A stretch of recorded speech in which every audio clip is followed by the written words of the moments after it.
Madame, Monsieur, bonsoir. Bienvenue dans ce journal. Voici ce que domine l'actualité. La communauté musulmane a célébré la nuit d'hier le Maoulid, une fête marquant l'anniversaire de la naissance du prophète Mahomet. Prières et enseignements sur l'islam. La cérémonie officielle tenue à la grande mosquée de la rivière Golfe en présence du président Alassane Ouattara. Les Ivoiriens invités à être des modèles dans la société. À partir du 27 novembre, le Hambol accueille le président de la République.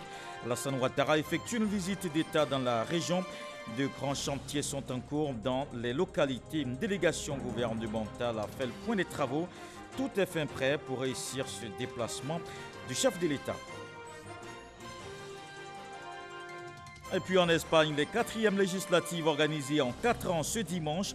Le résultat de ces élections augure d'une poursuite de l'instabilité politique.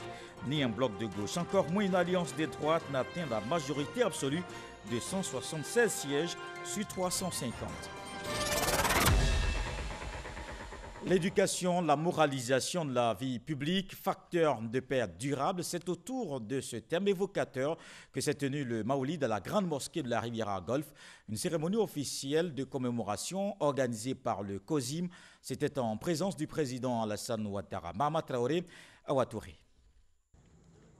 En franchissant le seuil de la grande mosquée de la Riviera Golfe ce samedi nuit, le chef de l'État, accompagné d'une forte délégation de hautes personnalités, vient comme à chaque nuit commémorant le Maoulid, s'abreuver à la source de l'école mohamédienne. Cette année, le COSIM, Conseil supérieur des imams, des mosquées et des affaires religieuses, a choisi pour thème l'éducation et la moralisation de la vie publique, facteur de paix durable. La raison pour laquelle le COSIM a choisi ce thème-là, c'est que nous passons à l'application, à vivre cela au quotidien. La récompense du bien, c'est le bien. Soyons courageux pour appliquer ces dispositions-là. Si nous le faisons ici dans ce pays, notre présence des musulmans, c'est en ce moment que ça devient une miséricorde pour tous ceux qui sont dans le pays. Ça sera une contribution pour le renforcement de la paix que Dieu nous a accordée par sa grâce et la durabilité de cette paix. C'est la condition sans laquelle le progrès que connaît actuellement notre pays ne peut se poursuivre dans la stabilité. Moraliser la vie publique pour une paix durable passe par une lutte drastique contre la corruption, selon le cher Boakari Fofana, président du COSIM. Nous voudrions féliciter et encourager le gouvernement pour les mesures prises au fin d'endiguer ce phénomène de manière courageuse et drastique. De plus, l'institution chargée de la bonne gouvernance est à soutenir et encourager. Et nous constatons avec bonheur, à travers les actions d'envergure quotidiennes, les efforts qui sont faits dans ce sens. Cependant, force est de reconnaître que certains anti-comportements, tels l'incivisme des citoyens eux-mêmes, risquent de rendre vains les efforts déployés par les autorités. Au nom du président de la République, le ministre Sidiki Diakité a témoigné la reconnaissance de l'État au COSIM pour ses efforts inlassables pour une paix durable en Côte d'Ivoire. Le président de la République, lui-même, chef de l'exécutif et garant de la paix sociale, vous félicite pour cette contribution importante à la consolidation de l'éducation dans notre pays. Cette éducation passe en effet par l'émergence d'un Ivoirien nouveau, pétri d'une conscience civique exemplaire qu'il nous appartient tous de construire ensemble par des actions d'éducation de nos concitoyens au respect des valeurs républicaines et civiques. Il plaît à son Excellence, Monsieur le Président de la République, de relever que le meilleur porteur d'éducation est celui-là même qui, de par son comportement de tous les jours, donne le meilleur exemple aux jeunes, à ses enfants, à son entourage. Il invite donc chacun d'entre nous à être un modèle. Profitant de cette nuit célébrant la naissance du messager de l'islam, le chef de l'État a sollicité également auprès des imams de Côte d'Ivoire des prières et des bénédictions pour des élections apaisées en octobre 2020. À Bobo, on a aussi prié la nuit dernière pour la paix et la cohésion sociale. Le maire de la commune était avec les musulmans de la cité. Ahmed Bakayoko invite à renforcer les valeurs de fraternité. Les guides religieux, eux, ont appelé à marcher dans les pas du prophète. Nous, Sangaré, Boko Clément. C'est l'une des célébrations religieuses les plus importantes chez la communauté musulmane. Le Maoulid est la nuit qui marque la commémoration de la naissance du prophète de l'islam. Une nuit d'adoration, mais aussi d'enseignement sur la vie du prophète Mohammed. Durant cette nuit, nous appelons les fidèles à s'inspirer du modèle du prophète Mohammed sallallahu alayhi wa sallam. Homme de paix, faiseur de paix. Modèle de cohabitation pacifique, modèle de cohésion sociale. Partage, générosité et solidarité, des actes qui doivent caractériser les musulmans. Ahmed Bakayoko, maire de la commune d'Abobo, par ailleurs ministre d'État, ministre de la Défense, était aux côtés des fidèles musulmans de sa commune pour leur témoigner sa solidarité. Chaque citoyen a besoin, dans sa foi religieuse, de se forger au fond de lui-même une âme d'homme de modéré pour être un instrument de paix pour le pays. Le Maoulid est la commémoration de la naissance du prophète de l'islam, Mohammed. Elle se célèbre à la date du 12 de Rabia al-Hawal, 3e mois du calendrier musulman. Et les fidèles ont effectué nombreux le déplacement dans les mosquées pour le Maoulid, une nuit d'adoration et d'enseignement pour enrichir la vie religieuse. On fait le tour des mosquées en commençant par celle de la commune d'Atekoubé. Les fidèles musulmans de la commune d'Atekoubé ne sont pas restés en marge de la célébration de la nativité du prophète de l'islam, Mohammed. Ils se sont donné rendez-vous au foyer des jeunes de la commune pour apprendre sur la vie du prophète de l'islam et s'approprier les vertus prônées par celui-ci. À Adjamé, les fidèles musulmans étaient dans la prière et le recueillement. Cohésion sociale, amour et solidarité, des thématiques au cœur des différentes conférences. Présent aux côtés de ses administrés à la mosquée de la mairie 1, Farikou Soumaoro, premier magistrat de la commune, s'est ravi des messages prônés par les guides religieux. Que les filles et les fils de la Côte d'Ivoire se regardent et qu'ils soient ensemble pour continuer l'œuvre pour le développement harmonieux de la Côte d'Ivoire. Autre commune, cette fois Koumassi. Les fidèles ont investi la grande mosquée pour la célébration. Initiée par l'ONG SECOG, la conférence avait pour thème la valeur du Maouloud, une occasion pour le conférencier de rappeler les bienfaits de cette nuit d'adoration. Bénédiction, cantique à la gloire du prophète de l'islam ont meublé cette célébration. Le Maoulid, commémorant la naissance du prophète de l'islam, est célébré par la communauté musulmane de la mosquée Moubarak de Yopougon-Agbayate. Pour les guides religieux, le Maoulid, en plus d'être un moment spirituel, est une occasion festive, d'où les chants de louange au prophète Mohammed, paix et salut sur lui. Cette célébration dans cette communauté musulmane a été meublée d'une conférence publique sur la promotion de la paix. L'imam Mohamed Diomandé a invité ses fidèles à la culture des valeurs du pardon, de réconciliation, de paix et de vivre ensemble. Pour qu'il y ait cette paix, d'abord il faut préserver la langue, ce que nous disons. Pour que la paix advienne, il faut que la paix se construise dans nos cœurs et dans notre bouche. Il faut bannir la haine. Il faut considérer l'autre. L'imam a aussi fait cas des qualités humaines et spirituelles du prophète de l'islam. Après Yopougon, capture la grande mosquée de Williamsville dans la commune d'Adjamé. Ici, les fidèles musulmans sont réunis autour de l'imam Ahmed Dambélé. Ils écoutent religieusement le guide spirituel, en train de parler de la vie du prophète, une vie faite de dons de soi et de persévérance. L'imam invite les fidèles musulmans à avoir pour boussole religieuse le prophète de l'islam. Le Maoulid, célébré à Méhagui. À cette occasion, les fidèles musulmans ont investi la grande mosquée de la localité pour témoigner leur attachement à Allah. Dans son adresse aux fidèles, le guide religieux Cheikh El Hadj Ibrahim Sanogo, imam principal de la grande mosquée de Méhagui, a invité ces derniers à s'inspirer de la vie du prophète de l'islam et à être des ambassadeurs de paix et de vivre ensemble.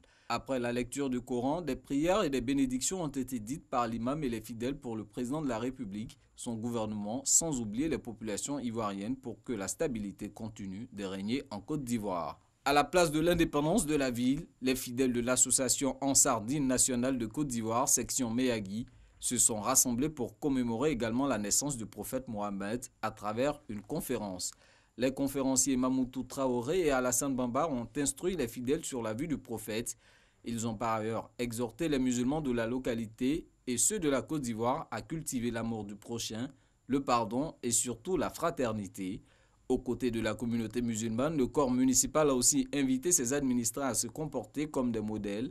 Les conférenciers ont par la suite formulé des bénédictions pour le prophète et imploré le Tout-Puissant pour qu'il continue d'inspirer les autorités dans la droiture et la justice pour conduire la Côte d'Ivoire à une élection apaisée en 2020. Dans le nord du pays, à Kong, le Maouloud était une occasion pour prier pour le président Alassane Ouattara. Des prières pour la paix, la cohésion sociale et le développement de la Côte d'Ivoire. On fait le point avec Kader Sogodogo. Mosquée historique de Kong, Maouloud 2019. Dès 20h30, les prières de cette veillée démarrent. Cette année, l'accent est mis sur des bénédictions en faveur de la paix en Côte d'Ivoire. En cette nuit bénie, nous vous demandons de prier pour la Côte d'Ivoire afin que 2020, qui est une année électorale, soit placée sous le sceau du pardon, de la paix et du développement. Le premier des Ivoiriens, le président de la République Alassane Ouattara, illustre fils de Kong, fait l'objet d'une attention particulière en cette fête anniversaire du prophète. Cette célébration nous donne une fois encore l'occasion de marquer notre attachement profond et indéfectible à notre président de la République, à notre frère, à votre fils, son Excellence Alassane Ouattara. Je souhaite que les érudits qui sont là, que les musulmans qui sont là, que chacun prie pour le président de la République, son Excellence Alassane Ouattara. Kong reste solidaire de son fils Alassane Ouattara et à la paix en Côte d'Ivoire pour que le pays avance. Les prières émanant de son terroir ne feront pas défaut au président de la République. Le Maoulid était également un moment de partage. La communauté musulmane de Korogo bénéficie du soutien du Premier ministre. Amadou Gon Coulibaly a fait don de plus de 50 tonnes de vivres dans les mosquées. Les guides religieux ont invité à la cohésion sociale. Soro Corona. Le Maoulid célébré par la communauté musulmane de Korogo. À cette occasion, le Premier ministre Amadou Gon Coulibaly a apporté l'assistance du gouvernement aux fidèles musulmans. Des vivres ont été offerts et distribués dans les mosquées et lieux de prière, cadre des célébrations du Maoulid. Du riz de plus de 50 tonnes. Porteur de ce message, le conseiller technique du président de la République, Ouattara Lassina, a appelé les guides religieux à dire des prières pour le renforcement de la paix, la réconciliation, la consolidation de la cohésion sociale en Côte d'Ivoire. J'ai demandé aux imams de prier beaucoup pour la Côte d'Ivoire, pour la paix en Côte d'Ivoire. Quand il y a la paix, tout le monde est joyeux. Tout le monde est heureux et vraiment, partout où on passe, on dit aux imams de prier pour le président Alassane Ouattara pour qu'il ait une longue vie et santé surtout. Pour les imams et guides religieux, la paix, le pardon et la réconciliation doivent être des vertus partagées par les musulmans. Qualités qui ont fait de Mahomet un homme d'exception. L'islam exhorte le vivre ensemble pour qu'au moins la Côte d'Ivoire vive mieux. La paix que nous connaissons aujourd'hui, pour qu'au moins Dieu donne encore plus de paix. Sans paix, rien de développement. Et sans paix, il n'y a pas de religion. À Korogo, les autorités administratives et politiques ont exhorté les musulmans à également prier pour des élections apaisées en 2020. Le Maoulid est célébré le 3e mois de l'année musulmane. Il n'y a pas que Korogo. Grand Bassam bénéficie aussi du soutien du Premier ministre. C'est la ministre Li Ramata Bakayoko qui conduisait la délégation. Les mosquées de la ville historique ont reçu un don d'une valeur totale de 9 millions de francs CFA. Mama Traoré. Cantique et louange à la gloire de Mohamed. Nous sommes à la célébration du Maoulid à Grand Bassam, fête qui commémore la naissance du prophète de l'islam.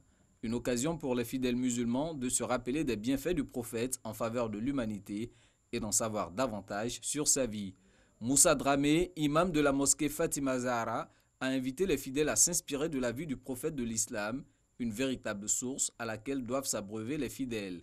Une délégation du Premier ministre Amadou Gon Coulibaly était aux côtés des fidèles musulmans de la ville historique pour la célébration du Maoulid. La délégation, conduite par la ministre Ly Ramata Bakayoko, était porteuse d'un message de paix et de cohésion sociale, gage de tout développement. Aujourd'hui, particulièrement, leur demander de faire des prières pour la Côte d'Ivoire, de faire des prières pour le président de la République et son épouse, le vice-président, pour tout le gouvernement, pour tous les Ivoiriens, pour tous ceux qui vivent en Côte d'Ivoire, pour qu'il y ait la cohésion dans notre pays, pour qu'il y ait la paix, pour que tous les importants acquis enregistrés sous son Excellence M. Alassane Ouattara soient consolidés et puissent être pérennisés. Au nom du Premier ministre Amadou Gon Coulibaly, la délégation a offert la somme de 9 300 000 francs CFA aux 28 mosquées sillonnées dans la ville de Grand Bassam. Le Maoulid, c'est la naissance du prophète de l'islam. Cheikh Moustapha Sonta, l'imam de la mosquée Mairie 1 d'Adjamé, était l'invité de Hamza Diaby dans le cadre du Dimanche Magazine. Il a expliqué le sens de cette commémoration. Des détails dans cet extrait.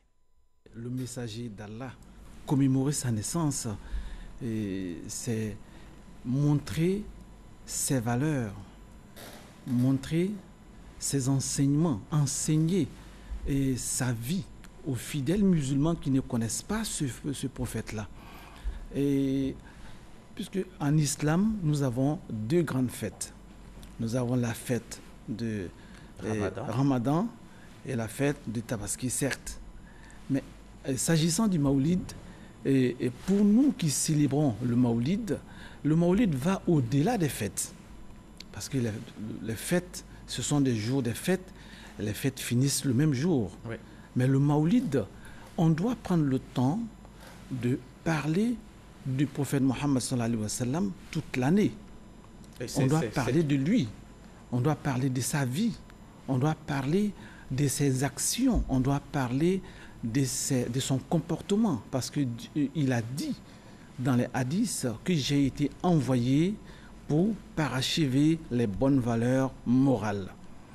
Donc, si tu ne connais pas la vie de ce monsieur, mais comment tu vas savoir qui il était, comment il était et quels sont ses enseignements et comment il a vécu?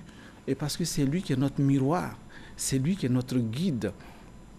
Voilà pour cette fête pleine d'adoration et d'enseignements sur la vie du prophète de l'islam. Les guides religieux ont tous appelé à la paix et au développement. Le développement, c'est justement l'objectif de cette visite d'État dans le Hambol. Le président de la République se rend dans la localité à la fin de ce mois. Des travaux de grande envergure engagés dans la région. À quelques semaines de cette tournée, les ministres Sidiki Diakité et Ali Coulibaly étaient à Katiola. Ils ont fait le point de l'avancement des travaux. Tout est fin prêt, nous dit Kader Sogodogo. Katiola, 9h30, atterrissage réussi pour le ministre de l'administration du territoire et de la décentralisation, Sidiki Diakité, qui est accompagné du ministre de l'intégration africaine et des Ivoiriens de l'extérieur, Ali Coulibaly, cadre du Hambol. Cette région va accueillir le président de la République, Alassane Ouattara, dans le cadre d'une visite d'État à compter du 27 jusqu'au 30 novembre 2019. Cette mission gouvernementale vise donc à voir de près l'état d'avancement des travaux liés à cette visite. Première étape, le lieu de l'atterrissage, le stade Ouattara Thomas Dakin, qui va abriter le meeting de clôture. Ici, on est à 90% des travaux. Les tribunes, toutes les toitures ont été refaites. Les toilettes ont été aménagées. La cour a été carrément nettoyée et tout est neuf. Le site de l'atterrissage. Au niveau de l'aérodrome ici, on a autour de 60%. Parce que les travaux qui font office des grands travaux sont les travaux de terrassement. Le reste à tirer le bitume. La préfecture des régions est la salle qui va abriter le Conseil des ministres le 27 novembre, le bureau du président de la République, le bitumage de certains axes, l'électrification, etc. Les choses semblent avancer. Dans tous les secteurs, électricité, eau, route, éducation nationale et autres infrastructures de développement, les travaux vont bon train. Et nous sommes en tout cas satisfaits du niveau d'avancement de ces travaux que nous avons constatés ici. La région tient là, à travers cette visite d'État, d'investissement pour booster son développement. Ce qu'on retiendra aussi dans les annales de l'histoire, ce sont les retombées, les infrastructures dans toute la région, que ce soit à Katiola même, à Dabakala ou encore à Niakara. Et on verra que ces visites d'État ne constituent pas uniquement des bains de foule et qu'il y a des réalisations qui se font. Et là, au niveau où nous en sommes, nous pensons que tout sera fin prêt pour la date du 27 novembre 2019. Après la fête tournante de l'indépendance en 1979, Katiola et le reste du handball d'ailleurs auront attendu 40 années pour le grand toilettage. Et le développement qui préoccupe aussi à l'échelle du continent. Demain s'ouvre en Afrique du Sud le Forum pour l'investissement en Afrique, une initiative de la Banque africaine de développement. L'an dernier, le Forum a généré des manifestations d'intérêt pour 49 projets au total, une valeur de près de 23 000 milliards de francs CFA. On voit les principaux acquis pour le continent avec Jean-Luc Bangbo. C'est l'Afrique de l'Ouest qui s'est taillé la part de Lyon dans les intentions d'investissement. Sur 19 projets présentés à cette rencontre, 16 d'une valeur de 8 000 milliards de francs CFA ont obtenu des manifestations d'intérêt, soit près de 40% de la valeur totale des projets à l'AIF 2018. Deux secteurs ont présenté le plus grand nombre de projets. Il s'agit des infrastructures et de l'énergie. L'Afrique du Nord vient en deuxième position au niveau des intentions d'investissement. Des manifestations d'intérêt confirmées pour 3 projets d'une valeur de 6 000 milliards 849 millions de francs CFA. Viennent ensuite l'Afrique australe qui a présenté 19 projets. 13 ont reçu des promesses fermes de financement. L'Afrique de l'Est avec 9 projets qui devront être financés et l'Afrique centrale qui a obtenu des manifestations d'intérêt pour seulement 2 projets. Au total, ce sont 49 projets d'une valeur de près de 23 000 milliards de francs CFA qui ont reçu des promesses de financement au cours de la première édition de l'Africa Investment Forum. 1943 participants représentant 87 pays ont pris part à cette édition. L'AIF rassemble des chefs d'État et de gouvernement, promoteurs de projets, fonds de pension et autres investisseurs institutionnels. L'AIF 2019 se déroulera du 11 au 13 novembre à Johannesburg, en Afrique du Sud. Et le développement de l'Afrique passe aussi par des opportunités d'emploi pour la jeunesse. L'initiative Alliance Fayonf en Afrique subsaharienne lancée en Côte d'Ivoire. L'objectif est de faciliter l'insertion professionnelle des jeunes. Le projet concerne les Ivoiriens de moins de 30 ans. Christelle Bédéja, Franck Wadio. Alliance Fayonf, l'Alliance pour la jeunesse en Afrique subsaharienne en vue de l'employabilité des jeunes est désormais une réalité en Côte d'Ivoire. Cette initiative d'une structure agroalimentaire de la place vise à favoriser l'insertion des jeunes de moins de 30 ans. Certes, c'est à l'État de Côte d'Ivoire, c'est aussi en partenariat avec les entreprises qu'il va falloir créer de l'emploi, mais le jeune doit aussi se lever pour pouvoir assurer comme il se doit. Nous sommes conscients du poids important de sans-emploi.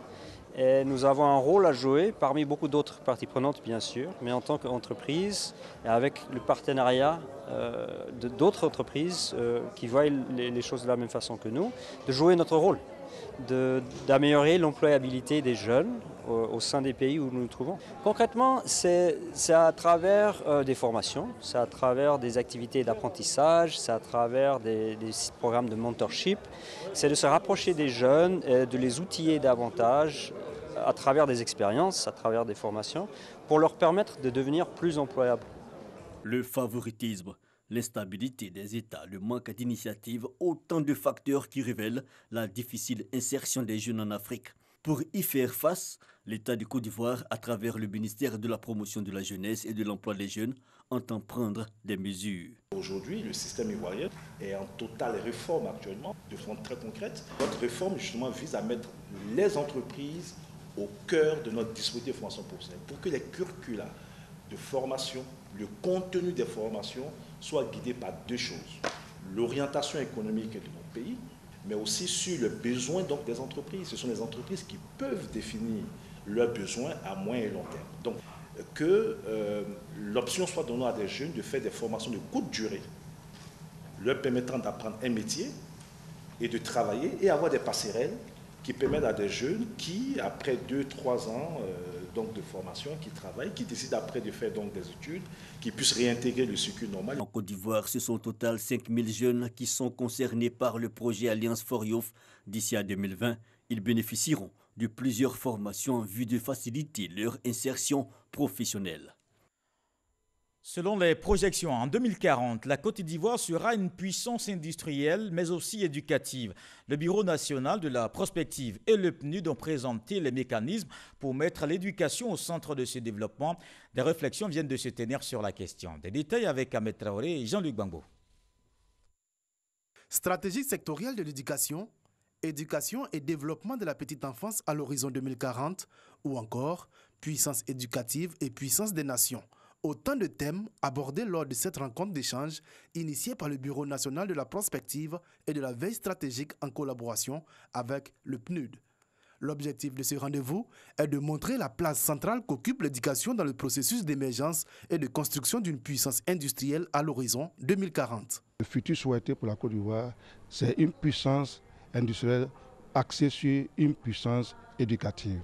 Le système éducatif produit des ressources humaines de qualité. Ces ressources humaines vont se mettre au service donc de l'émergence de la Côte d'Ivoire et à plus long terme à l'industrialisation du pays. Selon le représentant du ministère du Plan et du Développement, cette rencontre expliquera le processus de construction de la puissance éducative en Côte d'Ivoire. Comment est-ce que la puissance éducative va se décliner à l'horizon 2040 pour permettre d'atteindre une puissance, pour permettre de faire de la Côte d'Ivoire une puissance industrielle. Et c'est d'autant plus important que c'est l'ensemble de la chaîne de programmation, planification qui débute avec la prospective. Et donc il était important ce matin de commencer à échanger sur ces thèmes de l'éducation aussi importants, évidemment dans la perspective aussi de la préparation des prochains plans de développement. 200 personnes issues des institutions de la République, les organisations sous-régionales et les partenaires techniques et financiers participent à cette rencontre. Place au sport avec cette belle performance de Ruth Babi au taekwondo. L'Ivoirienne remporte la médaille d'or au Open International de Croatie. Comme tous les dimanches, on fait le tour de l'actualité internationale. Voyons ce qui a marqué ce soir cette semaine d'information, en commençant par l'Iran et son programme nucléaire. Le 7/7, Ahmed Traoré, Abou Sanogo.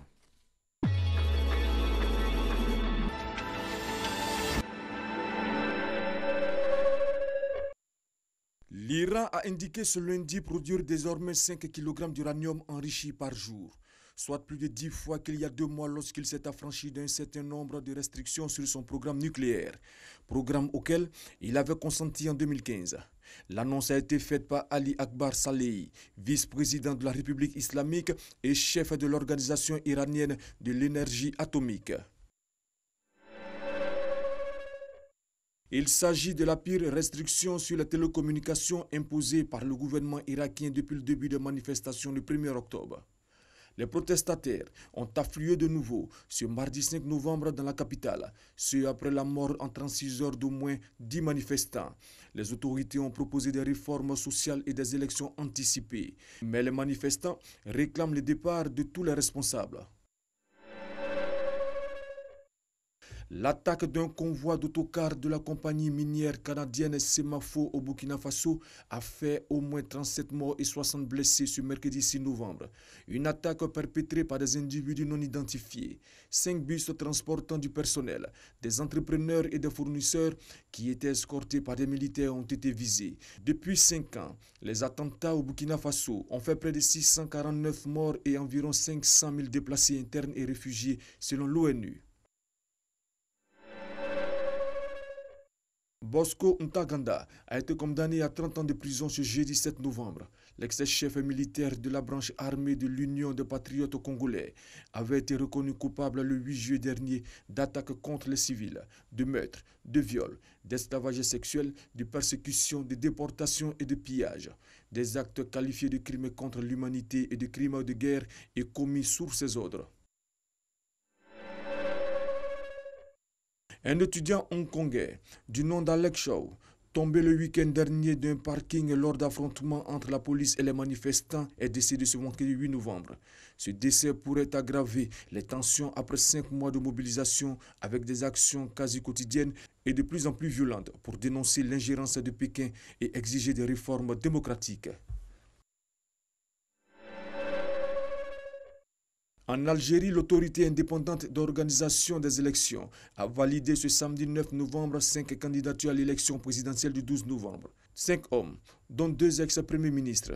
Au total, 22 candidats avaient déposé leur dossier en vue de participer à ce scrutin destiné à trouver un successeur à Bouteflika, forcé à la démission début 3 avril, après 20 ans de pouvoir. Les bureaux de vote ont ouvert ce dimanche 10 novembre en Espagne pour les 4e législatives en 4 ans. Élections qui se tiennent dans un climat alourdi par la crise catalane et la montée attendue de l'extrême droite. Le chef du gouvernement socialiste, Pedro Sánchez, devrait remporter le scrutin, mais sans une majorité lui permettant de mettre un terme à l'instabilité politique qui mine le pays depuis 2015.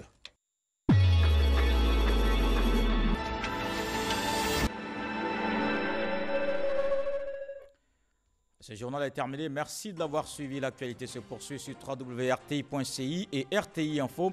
Demain, 23h, retrouvez Marine Cognan. Qu'on se le dise, demain, c'est bel et bien un lundi de travail. Très bon début de semaine. Bonsoir.